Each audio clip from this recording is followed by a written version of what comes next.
The Fed15 podcast is presented by Serving Those Who Serve, a financial planning practice serving federal government employees and retirees all over the country. This podcast is for informational purposes only and is not intended to be taken as financial advice. All listeners should consult their personal advisors before taking any action.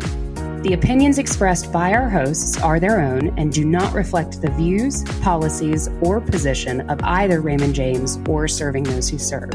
Securities are offered through Raymond James Financial Services, Inc., member FINRA SIPC. Investment advisory services are offered through Raymond James Financial Services Advisors, Inc. Serving Those Who Serve is not a registered broker-dealer and is independent of Raymond James Financial Services, Inc. Hello, everyone, and welcome to this week's episode of the Fed15 podcast presented by Serving Those Who Serve. Each week, we are here to discuss the latest news and info that feds need to know in 15 minutes, sorta, or less. So whether you are a seasoned federal employee or whether you're just starting out in your career, Fed15 has got you covered. So grab your coffee, grab your water, important to hydrate, and kick back. We will let you know what you might have missed this week in the federal space. So we are your hosts. I'm Katelyn Murray, and I'm joined by Mr. Dan Sipe himself. Hello, Dan. Tis himself.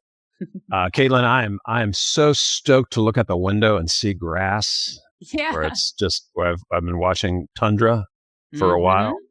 I got so excited. You know, Miss Mary is raising an eyebrow with it, but I'm having mulch delivered on Friday because I'm breaking with the groundhogs. I'm manifesting spray. I like it. You know, and she goes, well, we could get weather. I said, well, I'll put a tarp over the mulch. You know? I like that energy. I like it. Absolutely. I'm ready. I'm absolutely ready. Yeah. You It's good inspiration this for me because I need to do quite a few yard projects and we're coming up on time to do it. I'm also an avid gardener. If you've listened to the podcast before, you probably know that. So it's about time to do, it's actually a little past time to do spring sowing. So I'll normally go ahead and start some seeds outside to let them get a little bit hardy. But because we had a little bit of a colder winter than normal, I got to get a jump on that. I like to start them in the milk gallons. Have you ever seen that? Yep. Yeah, it's a good way to start seeds if you're into that sort of thing. I will throw a PSA out to our folks, you know, especially our younger feds who are moving up through their lives and careers and buying houses. One tip, when you're looking at houses with wooded lots, no matter how nice it looks, don't pick one where they mulched all the wooded area. Ooh. Pick the one that has like flowers for pollinators and things like that in there. Because it takes a lot of mulch to keep that going, and there's no real graceful way to revert. Mm-hmm. Yeah. Okay, so, you know, the mulch in and of itself kind of retards things growing up through it, like your pollinator flowers and things like that. And if you leave it unmulched, okay, then you've got erosion. So, so yeah, that's just my one little cheat code OG tip there. When you're looking at that house, oh, this is so wonderful with the trees. Hey, that's all mulch. Yeah. Somebody's going to have to do that mulch. Just letting you know that it doesn't stay there. It should, but it doesn't. So. Yeah. I'm a big fan of like the cottage garden, and that's kind of coming back around now where you just kind of like get a bunch of native pollinator seeds and spread it out all over your yard, and whatever comes up is what comes up. Like that's for me. And really important for the pollinators out there because they are definitely under some stress. Yeah, so, absolutely. So I could talk this stuff all day, but I know our feds came in for stuff related to their situation, and we've got a whole lot of Social Security today. We do. Yep. Yeah. So this whole episode could kind of be a promo for the complimentary Social Security benefits webinar that we do periodically here at Serving Those Who Serve. But we're kind of doing a bit of a dive into the Social Security side of things. So if you like that particular topic, then this episode has a lot of good info for you. So I'm going to talk a bit about Social Security in 2026 and how to kind of plan to avoid surprises. So we'll talk about solvency. That's always a concern for folks with Social Security. And we'll kind of go through some of that. And then Dana's going to talk to us about the big decision on Social Security. Should you delay or should you not? So he's going to talk about kind of claiming windows and strategies and kind of how to weigh that decision. It's a decision that I know a lot of our FERS folks face. So before we get there, though, let's kind of get a current state of the union on Social Security. So in 2026 for feds, folks who, and really for everybody, even if you're not a Fed, but for folks who were born in 1960 or later, you have a full retirement age of 67 years old. So that is your Social Security FRA, or full retirement age. You'll see that called out if you download your Social Security statement, which I recommend you do from ssa.gov. On the left-hand side in this huge block of text, they will have somewhere bolded what your full retirement age is. And if you were born in 1960 or later, that age is 67. Now, you can claim Social Security. And again, if you pulled out your Social Security statement to look at it, on the right-hand side, they've got a lovely little bar chart that shows your Social Security benefits starting at 62, because that's the earliest that you can possibly claim Social Security unless we're in a disability sort of situation. If you claim at 62, you're getting a permanent 30% reduction, though, on your benefits. Okay. Mm-hmm. So claiming at 62 is a permanent haircut on your Social Security benefits. And guess what? That haircut is permanent for you and also for your spouse if they're claiming your Social Security benefits. So that's something a lot of people don't realize. If you claim early, your benefits will also be reduced for your spouse. Now, delaying past 67, which is your full retirement age, is going to increase your benefit by about 8% every year up through age 70. Past age 70, there's no benefit to delaying any further. There's no point. Once you reach 70, you should absolutely take it. Early claiming, even though you are taking that haircut, can fit some situations involving immediate income needs or health concerns. And when I say health concerns, this trips a lot of people up. I'm not talking about the high blood pressure, the high cholesterol, all of that stuff that kind of comes for all of us as we get older. I'm talking about a situation where a doctor has looked you in your face and said that you will probably have a shorter lifespan than average because of XYZ condition, right? So that sort of thing, it could absolutely make sense to collect Social Security a little on the earlier side. By that same token, delaying is going to increase your monthly income. It's going to strengthen survivor protection. It's going to, a guaranteed 8% return isn't half bad, right? So there are options there around that Social Security, especially if you've built up a reasonably sized investment portfolio, then you have more options. Because the other trigger with Social Security that we haven't talked about is if you don't have enough money to retire and you really need to retire, then you got to get the money where you can get it, right? So building that investment portfolio gives you a whole lot more flexibility around being able to get that guaranteed 8% increase by delaying. Now, couple thoughts on COLA, and we'll keep it moving right along. COLA for 2026, if you have not heard, is projected at approximately 2.6%. That's lower than the recent adjustments in 22 and 23, but inflation is also a little bit more under control than it was in that environment. Smaller COLAs will compound over time, and that makes an impact on your benefits that you're receiving there long term. The other thing to know about if you're thinking about claiming Social Security early, if you claim before age 67, you are going to trigger the earnings test. And we don't have time to get into the details on that today, but if you have never heard about that and you want to know more, go to STWServe.com and search earnings test, and you will find tons of information on it to educate yourself. But essentially, prior to age 67, it matters how much income you're earning. And by earning too much income, which isn't really that much, you can have your Social Security benefit reduced significantly. Okay. After age 67, people ask me this all the time. Doesn't matter. Doesn't matter what you earn. After age 67, they're not worried about it. But if you're going to collect Social Security early and you've got earned income that's coming in, your Social Security benefit can be curtailed and you don't get that money back. Okay.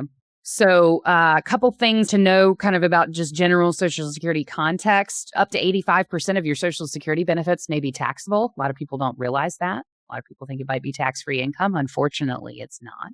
Your FERS pension income and your TSP withdrawals, since they are also taxable, all of those things kind of go together into one pot to create your taxable income. So if you're pulling from these multiple sources, make sure you're looking at what the overall taxable income number is. Your withdrawals timing strategies can reduce your overall impact. If you're looking at everything again, if you're looking at the whole board, not just the individual pieces, okay? Most feds can qualify for Social Security with 40 work credits. And my folks who are CSRS or CSRS offset, the Social Security Fairness Act, which we covered massively last year when it was passed, that means that you could qualify for a Social Security benefit even if you thought you were previously not eligible because you were covered under CSRS, okay? A word on spousal benefits for Social Security. Spouses can qualify for up to 50% of their spouse's benefit at full retirement age. You can also qualify if you were married to somebody for at least 10 years. So that's something to weigh there. Now, lastly, and I'll close out with this, solvency. Solvency is a big topic in the realm of Social Security, and folks are always concerned about, what's going to happen with Social Security. This is kind of fueled by this trustee report that projects funding pressure for Social Security in the 2030s. Does not necessarily mean that it will go away. I talk to clients all about this in meetings, and while we don't know for certain what the future will hold, Social Security is a massive piece of most Americans' overall financial plan. And when I say most, I mean like 75 plus, right? It's a tent pole for their retirement. If it were to go away, I believe that it would be an existential threat to this country. And also remember that a lot of the folks who are in Congress are under FERS, so they have Social Security. So they are also affected by changes to the Social Security system, okay? So I think that this is like many issues, unfortunately, when it comes to legislation. It's a known issue. It does need to be solved. I think, unfortunately, we're going to wait until the 11th hour, and then we will see sweeping legislative changes that allow Social Security to persist into the future. I don't think that that means big changes in Dan's Social Security benefit. I do think that that means big changes in my Social Security benefit. Because even though he looks great for his age, there's actually a pretty significant age gap between the two of us, and I don't see them pulling the rug out under Dan. And Dan and others of Dan's generation being fine with that.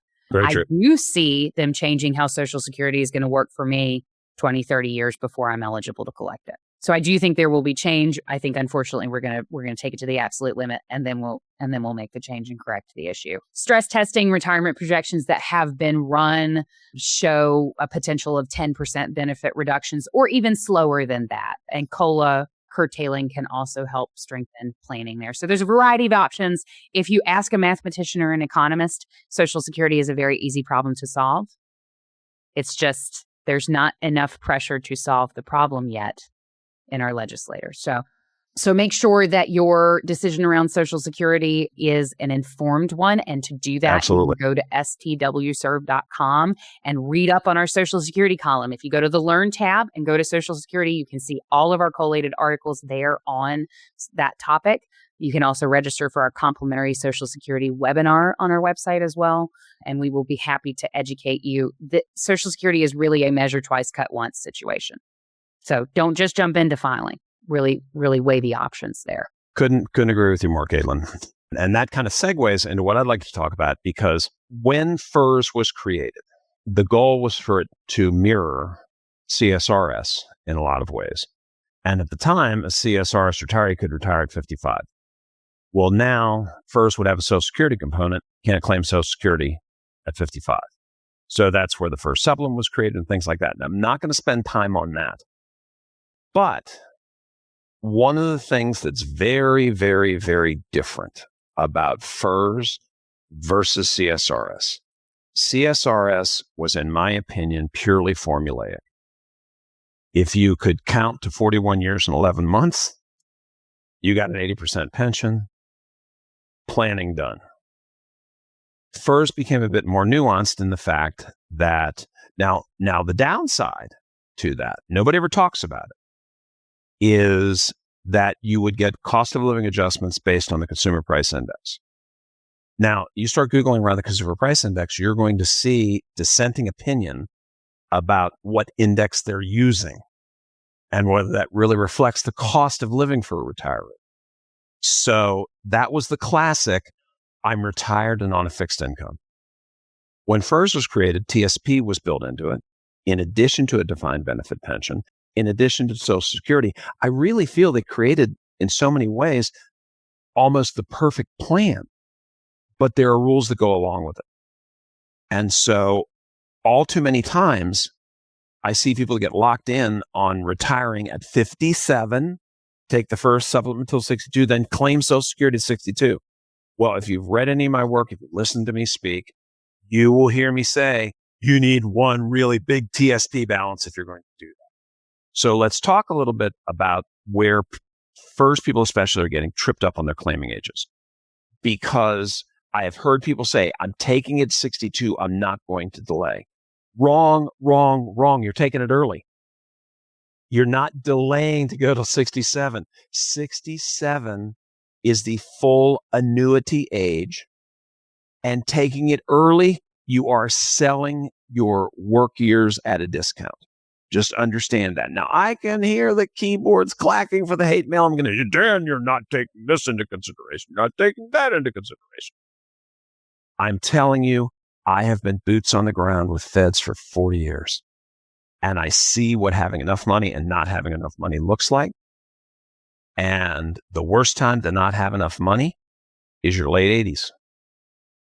Because you don't have the ability to run right out and get a job and things like that. So I want you to be very judicious about this Social Security claiming age. And remember that 62 is claiming early. And as Katelyn so beautifully pointed out, that's selling it for a 30% discount.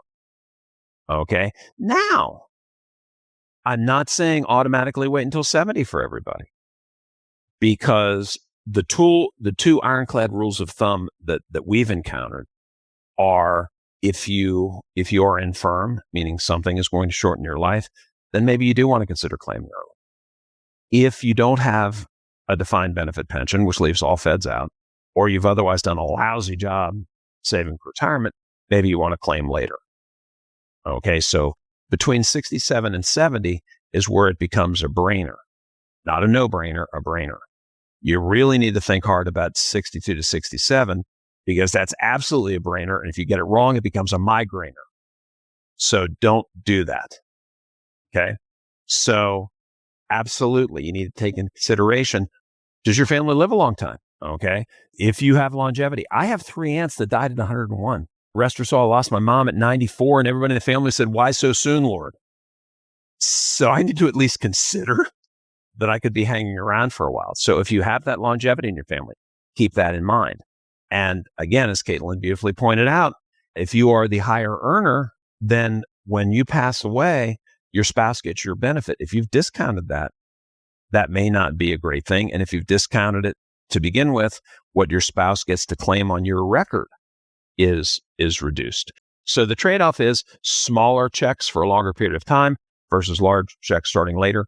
I am always pleading for your future older self. I will admit that up front. And if people want to fault me and discount my advice for that, at least I'm laying out up front what my rubric is for doing that. Also, as Katelyn touched on, if you go out and claim at 62 and then you find it's not enough, so you go get a job, you could run into a situation where you're slamming into the earnings test. And yes, with the age 62 claiming, you can technically recapture it when you get to 67. Not going to spend a lot of time on the first supplement. You can't. Okay, so if you got to 57, you decide, oh, wow, this wasn't enough and get another job. Use that first supplement, it's gone forever. So you need to be judicious about this. But also keep in mind that you have 3 things that need to factor in this decision. What's that TSP balance look like? And it needs to be huge if you're going to claim early. I mean, that's just my blanket suggestion there. And so if that's not the case, then maybe you want to push that Social Security claiming out a little bit further. Because again, as Katelyn beautifully pointed out, if you deliberately reduce your base by 30%, COLAs are going to be based on that number. And so if inflation comes along later, which it did on us, we saw it. We laughed about inflation leading up until 21, 22. because Jeff Bezos made everything less expensive. Okay, so there was no more inflation. Inflation had been defeated until it wasn't. So just be careful, be judicious. So again, if you are a healthy person that has longevity in your family, be sure to weigh how much you've got in that TSP versus when you're going to claim. And I hope it's not the case for anybody that's listening, bless your heart, if you have some health challenges, then you might want to claim early. But whatever you do, just because you retired before age 62 and you got a FERS supplement that goes away at 62, that doesn't mean you have to start claiming. And I would recommend that you have those decisions already planned out before you leave, unless, of course, it's a situation where you had to take an early out, and then we'll do the best we can on that. So that's my thing. It's not a no-brainer. It's a brainer. And if you get it wrong, it could be a migrainer. So that's my story, and I'm sticking with it. And one thing that I'll add as a little caveat, a little end note to the story, when Dan and I say, hey, it could make sense for a lot of folks to delay until full retirement age or delay until 70, right? What we're not saying is don't spend money. What we are saying is change where you're getting that money. So change where the cash flow is coming from. Don't change the cash flow itself. You should, figure out what your retirement income is going to be based on your own financial planning context. But if you save to that TSP and maybe to a brokerage account and maybe to IRAs or Roth IRAs if you're eligible to do that, if you build that up over time during your working life, what it does is it gives you options so that you can be out the door if you want to be at 62 and lean on that portfolio and delay Social Security to get that larger benefit if that makes sense for you. What we're not saying is don't spend the money, work until you're 67.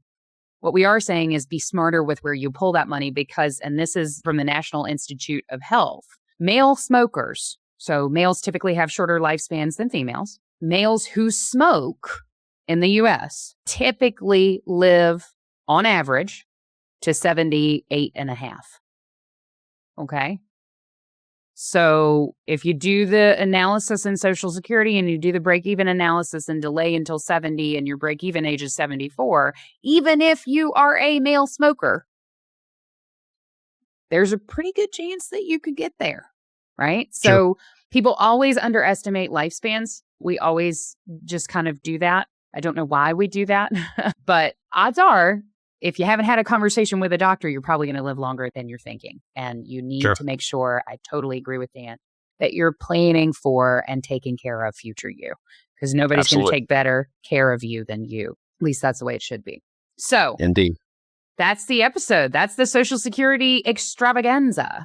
Yep. And that's all the time we have for today, folks. Went a little bit long, but I think it's worth it. We will be back next week, though, to bring you the latest updates you need to make informed decisions about your career and financial well-being as a Fed.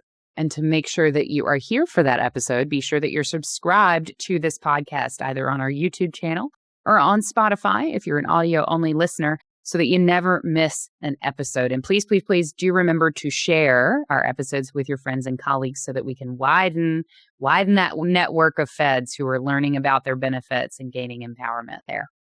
Absolutely. And for more information on the topics we covered today and way more, check out our blog at STWServe.com and subscribe to our newsletter, The Weekly Serving, and then we'll ship the best stuff right to your inbox every single week. You don't have to remember to go looking for it. That we will. And we also have, we mentioned it a couple times, we have complimentary webinars that we offer on all of the various kind of arenas of federal benefits. So we've talked a lot about Social Security in this episode, but we have some other, so the Social Security webinar that we have coming up, the next one after this episode will be in May. So May 6th from 1 p.m. to 4 p.m.